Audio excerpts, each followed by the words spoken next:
ആ സൂറത്തുൽ ഫാത്തിഹയിലെ വളരെ പ്രധാനപ്പെട്ട ഒരു വചനമാണ് അൽഹംദുലില്ലാഹി റബ്ബിൽ ആലമീൻ.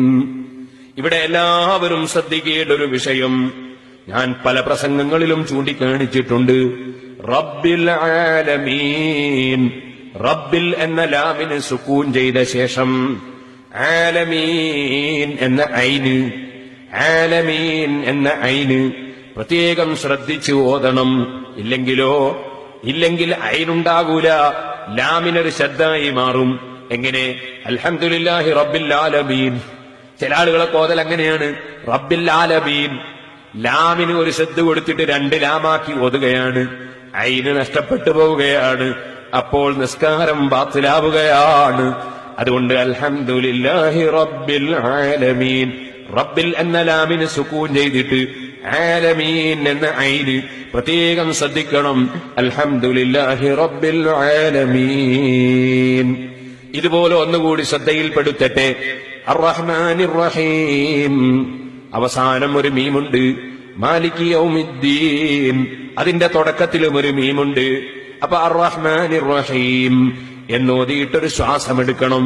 ശ്വാസമെടുത്തിട്ട് മാലികി യൗമിദ്ദീൻ എന്നോദണം. ഓരോ ആയത്തിന്റെയും ശേഷം ഒന്ന് ശ്വാസമെടുത്തിട്ട് രണ്ടാമത്തെ ആയത്ത് ഓതുന്നതാണ് പുണ്യം. അഥവാ അങ്ങനെ ചെയ്യുന്നില്ലെങ്കിൽ അർറഹ്മാനിർ റഹീമി മാലികി യൗമിദ്ദീൻ, അർറഹ്മാനിർ റഹീമി എന്ന് മീമിന് കസ്ർ ചെയ്തിട്ട് മാലികി യൗമിദ്ദീൻ എന്ന് എടുത്തു ഓതണം. ഇല്ലെങ്കിൽ ചിലപ്പോ ഒരു മീമ് നഷ്ടപ്പെട്ടു പോകും.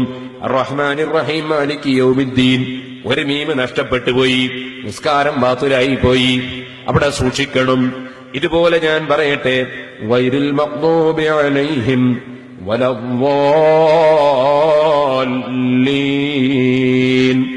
ഗൈറിൽ മഗ്ദൂബി അലൈഹിം വലദ്ദാല്ലീൻ, ഗൈറിൽ മഗ്ദൂബി അലൈഹിം എന്ന് ചുണ്ട് പൂട്ടണം. മീമ് പറയുമ്പോൾ ചുണ്ട് പൂട്ടണം.